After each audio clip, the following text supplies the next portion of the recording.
Hello everyone, कैसे हैं आप सब। इस वीडियो में एक अच्छा साथ इतिहास पाठ 1 है। पाठ का नाम है इस्लाम का भारत में आगमन। तो इस पाठ में 7th क्लास का जो इतिहास का पाठ 1 है, इसमें आप जानेंगे कि इस्लाम का भारत में कैसे आना हुआ और कैसे कैसे धीरे धीरे विस्तार या प्रसार हुआ। तो इस्लाम का जो उदय है, शुरुआत है, वो अरब देश में हुआ और धीरे धीरे पूरे विश्व में इसका प्रसार हुआ। 7वीं शताब्दी में भारत पर अरबों के आक्रमण यानी हमले के बाद भारतीय लोग इस्लाम से परिचित हुए और धीरे धीरे इस्लाम भारतीय संस्कृति का हिस्सा बन गया। इस्लाम धर्म की शुरुआत के बारे में अगर हम जानें तो ये जो है अरब देश की बात है और यहाँ के मक्का नाम के शहर में 570 ईस्वी में हज़रत मोहम्मद साहब का जन्म हुआ था। और उस समय अरब में तमाम छोटे छोटे कबीले थे जो लगातार एक दूसरे से लड़ाई झगड़ा करते रहते थे और ये लोग बहुत सारे देवी देवताओं की पूजा करते थे। और हज़रत मोहम्मद साहब ने इन कबीलों के बीच जो है आपसी प्रेम भाईचारा बढ़ाने के लिए यह संदेश दिया कि ईश्वर एक है और एकमात्र अल्लाह को सीधे तरीके से, सरल तरीके से उनकी प्रार्थना करनी चाहिए। मोहम्मद साहब ने कहा कि अल्लाह को मानने वाले सब लोग एक बराबर हैं और एक हैं। और शुरुआत में मक्का शहर में कई लोगों ने मोहम्मद साहब की बातों का विरोध किया और यहाँ तक कि मोहम्मद साहब को मक्का छोड़कर जो है 622 ईस्वी में दूसरे शहर मदीना जाना पड़ा। और इनका ये जो जाना है वही हिजरत कहलाता है। यानी कि मोहम्मद साहब जब मक्का छोड़कर 622 ईस्वी में मदीना गए तो यही उनका जाना ही हिजरत कहलाता है और उसी समय से हिजरी संबंध की शुरुआत होती है। धीरे धीरे अरब के सारे कबीले मोहम्मद साहब की बातों को मानने लगे और इस्लाम धर्म अरब देश से शुरू होकर दुनिया के कई देशों में फैला। मोहम्मद साहब की मृत्यु 632 ईस्वी में हुई थी और इस्लाम धर्म के 3 बुनियादी सिद्धांत बताए गए हैं: समता, समानता और बंधुत्व। इस्लाम धर्म के लोग मानते हैं कि अल्लाह एक है और मैं उसके क्या हैं, बंदे हैं। हज़रत मोहम्मद साहब का अल्लाह का पैगाम देने वाला पैगंबर इनको कहा गया है, संदेश देने वाले पैगंबर इनको कहा गया है। और मोहम्मद साहब ने जो शिक्षाएं दी इस्लाम धर्म के लिए, वो शिक्षाएं ये हैं। देखिए, सिद्धांत जो है वो 3 है: समता, समानता और बंधुत्व। और जो शिक्षाएं इन्होंने दी हैं वो शिक्षाएं 5 हैं। पहला क्या है कि कलमा है, यानी अल्लाह एक है और मोहम्मद साहब उसके पैगंबर हैं। और नमाज, प्रतिदिन 5 बार नमाज पढ़ना और रोज़ा रखना। रमज़ान के पवित्र महीने में ज़कात, अपनी कमाई का 40वां हिस्सा गरीबों को सहायता के लिए देना। और हज, यानी पूरे जीवन में एक बार मक्का की तीर्थ यात्रा करना। यानी कि ये शिक्षाएं हैं जो मोहम्मद साहब के द्वारा जो है इस्लाम धर्म के मानने वाले लोगों के लिए दी गई हैं: कलमा, नमाज, रोज़ा, ज़कात और हज। मोहम्मद साहब के जो है मृत्यु के बाद अरब में खलीफाओं का प्रभुत्व, खलीफा पद है और इसी खलीफा के प्रभुत्व जो है ये बहुत बढ़ गया। खलीफाओं का जो प्रभुत्व था अरब में, और खलीफा पैगंबर के उत्तराधिकारी के रूप में मुस्लिम जगत के धार्मिक गुरु और राजनीतिक प्रशासक होते थे। और इन्होंने अपना साम्राज्य अरब देश, सीरिया, इराक, ईरान, मिस्र और उत्तरी अफ्रीका और स्पेन तक फैला लिया था। अब आगे आप सुनेंगे कि भारत में इस्लाम धर्म किस प्रकार से आया। देखिए, भारत में इस्लाम धर्म कई बार समय समय पर कई तरह से आया है। जैसे अरब के द्वारा कई हमले हैं, अरब व्यापारियों के माध्यम से, ईरानी शरणार्थियों और सूफी संतों के आने से भारत में इस्लाम धर्म के प्रसार के कई कारण हैं। अब देखिए, अरबों का आक्रमण अगर हम देखें तो भारत पर अरबों का पहला आक्रमण यानी हमला खलीफा उमर के समय 636 ईस्वी में थाना पश्चिमी तट पर हुआ था। और ये हमला जो है सफल नहीं हुआ था। और इस हमले से भारतीय लोग सबसे पहले इस्लाम धर्म मानने वाले लोगों के संपर्क में आए थे, यानी उन्होंने जाना था केवल। इसके बाद समय समय पर भारत पर अरबों का हमला होता रहा और इसमें पूरी तरह से सफलता मोहम्मद बिन कासिम को मिली। मोहम्मद बिन कासिम ने 712 ईस्वी में सिंध के राजा दाहिर को हरा दिया था और सिंध पर अरबों का राज्य स्थापित कर दिया था। कई अरब व्यापारी जो इस्लाम धर्म को मानते थे भारत के पश्चिमी तट पर व्यापार करने के लिए आते थे और वहाँ की बंदरगाहों में वे छोटी छोटी बस्तियां बनाकर बस गए। समुद्री तटों के किनारे जहाँ पानी के जहाज रुकती थी उन बंदरगाहों में वे अपनी छोटी छोटी बस्ती बना करके व्यापारी लोग रुक गए और राजाओं ने उन्हें बसने में उनकी सहायता की। उन्हें जो है घर गोदाम बनाने के लिए ज़मीन दी और इन व्यापारियों के प्रभाव से आसपास के लोग इस्लाम धर्म से परिचित हुए।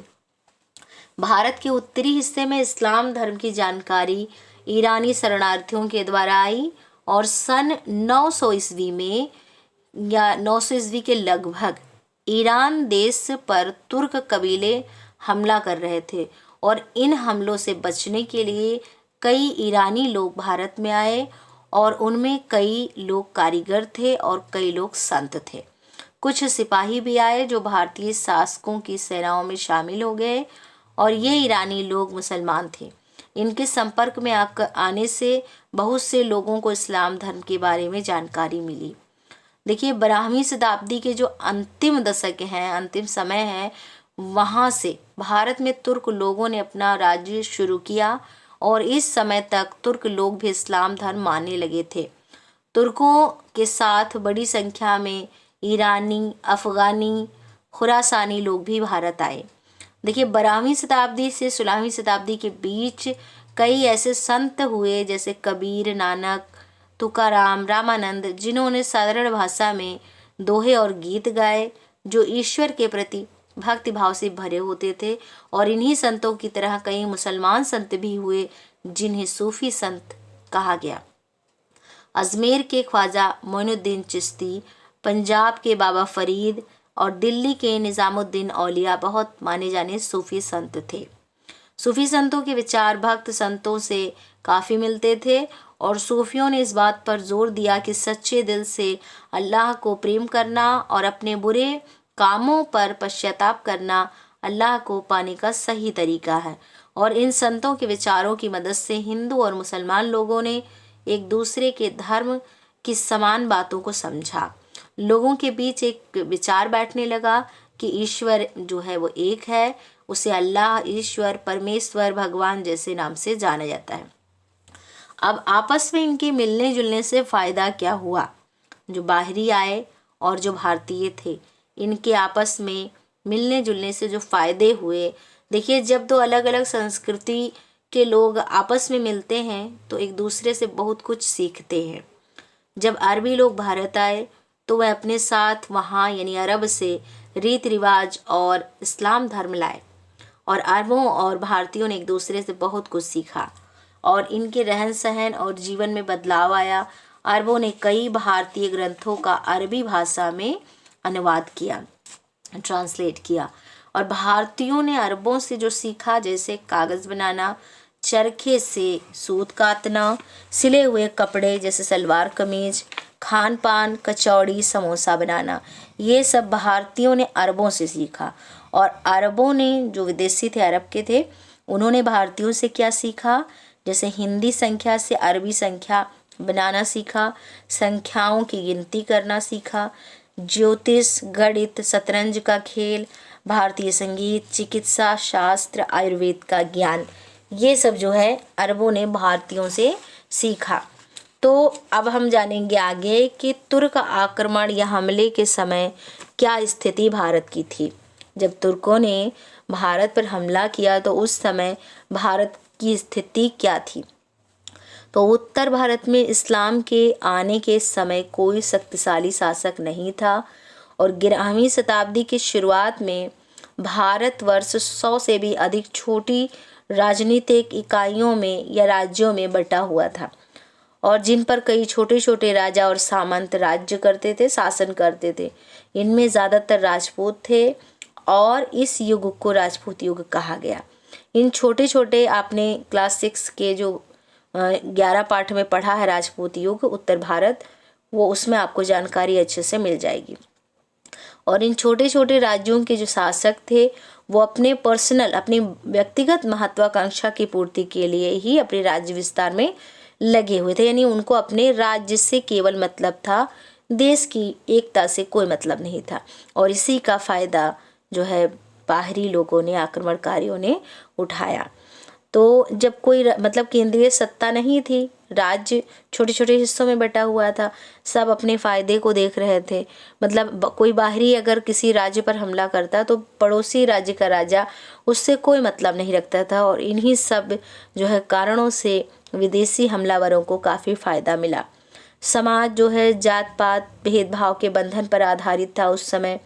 और इस समय क्या है, जाति व्यवस्था में और अधिक कठोरता आ गई थी। भारतीय समाज अपने खान पान और आचार विचार को ही श्रेष्ठ समझता था और दूसरे में क्या हो रहा है, क्या परिस्थिति है, इनसे कोई मतलब नहीं जो है लगाया गया और ना ही उनसे लाभ उठाया गया। और जब तुर्क आक्रमण हुआ तो उन दिनों भारत में कई छोटे बड़े राजा और सामंत दोनों थे।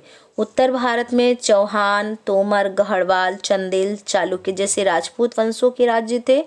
और इसी समय तुर्कों ने, जिनका जो है राज्य ईरान, अफगानिस्तान और तुर्किस्तान में था, भारत में अपना राज फैलाने के लिए हमला करना इन्होंने शुरू कर दिया। अब महमूद गजनवी का जो भारत पर आक्रमण है, तो महमूद गजनवी गजनी मध्य एशिया में स्थित अफगानिस्तान के एक छोटे से राज्य का जो है रहने वाला था। वहाँ का छोटे से राज्य का एक मालिक था, स्वामी था। और यह जो है यह राज्य पैगंबर साहब के उत्तराधिकारियों या खलीफा के साम्राज्य से स्वतंत्र यानी आज़ाद हो गए थे और इनके शासन सुल्तान कहलाए। और इसीलिए इन राज्यों को सल्तनत या सुल्तानत काल कहा गया है। तुर्क लोगों के द्वारा पहला जो बड़ा हमला है तब हुआ जब गजनी राज्य अफगानिस्तान के जो है महमूद गजनवी नाम के तुर्क राजा ने भारत पर हमला किया। और वह जो है भारत में राज्य नहीं करना चाहता था, केवल भारत से धन लूटकर अपने राज्य क्षेत्र में ले जाना चाहता था, क्योंकि उसकी जो नज़रें थीं वो ईरान, अफगानिस्तान और खुरासान के क्षेत्र पर ही लगी हुई थी। और वो इनको मजबूत करने के लिए, इनकी अपनी शक्ति बढ़ाने के लिए भारत से धन लूटना चाहता था। इसीलिए उसने भारत के मंदिरों पर सबसे ज़्यादा हमला किया। और उसने जो है 1000 से सन 1025 तक 17 बार हमले किए। और उसका सबसे बड़ा जो हमला है वो 1025 में सोमनाथ मंदिर पर जो उसने आक्रमण किया, वो सबसे बड़ा उसका हमला है। और सोमनाथ मंदिर गुजरात के सौराष्ट्र क्षेत्र में वेरावल में स्थित है और यह जो है 12 ज्योतिर्लिंगों में से एक है। और इस मंदिर को कई बार आक्रमणकारियों ने नुकसान पहुंचाया। और आधुनिक मंदिर का निर्माण सरदार वल्लभ भाई पटेल के प्रयास से हुआ है। और भारत के प्रथम राष्ट्रपति डॉक्टर राजेंद्र प्रसाद के हाथों से 11 मई 1951 को यहाँ ज्योतिर्लिंग की स्थापना की गई थी। तो ये आपने जान लिया।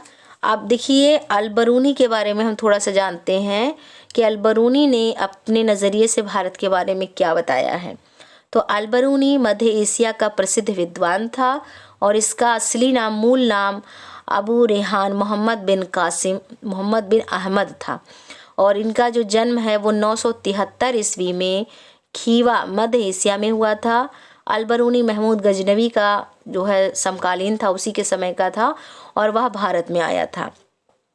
और उसने यहाँ संस्कृत भाषा, भारतीय दर्शन और ज्योतिष शास्त्र का अध्ययन किया, पढ़ाई की। और उसके बाद जो है अल-बरूनी ने अपनी पुस्तक तहकीके हिंद में 11वीं शताब्दी में भारत के सामाजिक और सांस्कृतिक जीवन, समाज, रीति रिवाज, तौर तरीकों के बारे में विस्तार से जानकारी दी है। और उसने लिखा है कि विदेशियों के प्रति यहाँ के लोगों के विचार बहुत संकुचित थे। विदेशियों के तौर तरीके, पहनावे के तरीके और खान पान उन्हें पसंद नहीं थे और इन्हीं कारणों से भारतीय विदेशियों को मलेच्छ कहते थे। भारत के लोग अपने अपने पारंपरिक व्यवसाय को ही अपनाते थे और सभी को भोजन अलग अलग थाल में परोसा जाता था। वह एक थाल में भोजन नहीं करते थे भारतीय जो थे। ऐसा अल-बरूनी ने अपने लेखों में तहकीके हिंद पुस्तक में उसने लिखा है। भारत में लोग दैनिक कार्यों को करने में शगुन को महत्वपूर्ण स्थान देते थे। शगुन मानते थे कि क्या कब करना चाहिए। शगुन और अपशगुन जैसी परिस्थिति थी। और हिंदुओं में ईश्वर के प्रति सम्मान और विश्वास है और उनका मानना है कि ईश्वर एक है, अनादि है, अनंत है, स्वतंत्र है, सर्वशक्तिमान है, सर्वज्ञ है, सबसे बुद्धिमान है, जीवंत है, जीवनदाता है, शासक है। तो ये सारी बातें जो है तहकीके हिंद पुस्तक में अल-बरूनी ने लिखी है। भारतीय खगोल और खगोल विज्ञान व्यवस्था 5 सिद्धांत के रूप में दी गई है। पृथ्वी और ग्रह, उनका आकार और घूमना, सूर्य और चंद्र ग्रहण, अक्षांश और देशांतर और उनके परीक्षण के उपकरण और अन्य खगोल शास्त्रियों या खगोलीय तथ्यों की भारतीय अवधारणाएं। भारतीय जो गणितज्ञ और खगोल शास्त्री योग्य है और लेकिन उन्होंने इस ज्ञान के निष्कर्ष पर ध्यान नहीं दिया। पृथ्वी तत्व, अंतरिक्ष और समय और उसके विभाजन में पुराणों में वर्णित पारंपरिक विचारों को ही भारतीयों ने मान्यता दी है। तो ये सारी बातें अल-बरूनी ने अपनी पुस्तक तहकीके हिंद में लिखी हैं। जो उसने भारत में देखा, समझा, जाना, उसके बारे में उसने लिखा। अब थोड़ा हम जानते हैं मोहम्मद गौरी के बारे में। मोहम्मद गौरी अफगानिस्तान के गौर नाम के स्थान का रहने वाला था। उसने गजनी पर 1173 और 74 ईस्वी में अधिकार कर लिया था। भारत पर उसने अपना पहला हमला 1175 ईस्वी में मुल्तान पर किया था और मुल्तान पर विजय हासिल करने के बाद गौरी ने गुजरात पर हमला किया और यहाँ उसे चालुक्य वंश के राजा मूलराज द्वितीय ने अपनी साहसी विधवा माँ नायिका देवी के नेतृत्व में आबू पहाड़ के निकट हरा दिया था और ये भारत में उसकी पहली हार थी। मोहम्मद गौरी की पहली हार भारत में चालुक्य वंश के राजा मूलराज द्वितीय और उनकी माँ विधवा माँ नायिका देवी के नेतृत्व में हुई, जिसमें मोहम्मद गौरी पराजित हुआ। और इसी हार के बाद मोहम्मद गौरी ने अपने जो है हमले का मार्ग बदल दिया और रास्ता बदल दिया और उसने पंजाब पर हमला किया। 1190 ईस्वी तक उसने पूरे जो है पंजाब को जीत लिया था मोहम्मद गौरी ने। अब पंजाब जीतने के बाद उसने अपने राज्य की उसकी जो राज्य सीमा थी वो दिल्ली और अजमेर के शासक पृथ्वीराज तृतीय यानी पृथ्वीराज चौहान के राज्य से मिलने लगी थी। और पृथ्वीराज चौहान, देखिए जिन दिनों मोहम्मद गौरी भारत पर हमला कर रहा था उस समय चौहान या चाहमान वंश के राजा पृथ्वीराज चौहान भी अपने राज्य विस्तार में लगे हुए थे। और पृथ्वीराज चौहान एक वीर, साहसी और योग्य शासक थे और उन्होंने कई राजपूत शासकों को हरा कर के जो है पराजित मतलब उनको किया था, जिनमें चंदेल शासक परमादि देव भी था और परमादि देव के आल्हा उदल नाम के लोक प्रसिद्ध सेना नायकों ने भीषण युद्ध किया पर वह युद्ध में मारे गए। भटिंडा पर मोहम्मद गौरी के अधिकार कर लेने के बाद पृथ्वीराज चौहान और मोहम्मद गौरी के बीच संघर्ष की स्थिति बहुत अधिक बन गई। अब इसी के बाद तराइन का युद्ध हुआ और मोहम्मद गौरी और पृथ्वीराज चौहान के बीच पहला तराइन का जो युद्ध हरियाणा के करनाल जिले में है। और तराइन के ये पहले युद्ध जो 1191 में हुआ, इसमें मोहम्मद गौरी हार गया और अपनी जान बचा करके भाग गया। बाद में देखिए मोहम्मद गौरी 1 साल तक शांत रहा और इस दौरान उसने अपनी सेना को मजबूत बनाया। 1192 ईस्वी में उसने दोबारा पृथ्वीराज चौहान पर हमला किया। दोनों के बीच दोबारा तराइन के मैदान में भीषण युद्ध हुआ और इस बार पृथ्वीराज चौहान की हार हुई और पृथ्वीराज चौहान को बंदी बना लिया गया। पृथ्वीराज चौहान को हराने के बाद मोहम्मद गौरी ने 1194 ईस्वी में कन्नौज के शासक जयचंद को चंदावर नाम की जगह पर भी हरा दिया। मोहम्मद गौरी जो है और उसके सेना नायकों ने ग्वालियर, बयाना, बिहार और बंगाल पर जीत हासिल कर ली। मोहम्मद गौरी के मौत के बाद 1206 ईस्वी में लगभग संपूर्ण उत्तर भारत उसके अधीन हो चुका था। तो ये आपने देखिए, अब थोड़ा और जान लेते हैं कि जो तुर्कों को विजय मिली, जीत मिली, तो इसके उनके जीत के कारण क्या थे। तो इतिहासकार राजपूतों की हार और तुर्कों के जीत के अलग अलग कारण बताते हैं। इतिहासकारों के बीच इस बात को लेकर के कोई सहमति नहीं है, मतभेद है, विचार मतलब अलग अलग है। तो अब इनसे देखिए, राजपूत राजाओं में एकता की कमी थी, जिस कारण तुर्कों को जीत मिली। राजपूतों के द्वारा पुरानी युद्ध प्रणाली और शस्त्रों का प्रयोग किया गया, इसीलिए राजपूत हार गए। और तुर्क सेना के पास अच्छी नस्ल के घोड़े और फुर्तीले घुड़सवार थे। तुर्क सैनिकों का कुशल तीर अंदाज होना, भारतीय समाज में व्याप्त ऊंच नीच और छुआछूत की भावना के कारण भारतीयों को पराजय का यानी हार का सामना करना पड़ा। तो यहाँ ये कई बातें हैं जिनसे ये पता चलता है कि भारतीयों को अगर पराजय का सामना या तुर्कों की जीत अगर हुई तो उसके कारण क्या थे। तो अब देखिए, इस वीडियो में बस इतनी ही जानकारी है। इसके बाद 1206 ईस्वी से जो कहानी शुरू होती है उसके बारे में आप दूसरे पार्ट में जानेंगे। तो इस वीडियो में आपके लिए बस इतना ही। Thank you.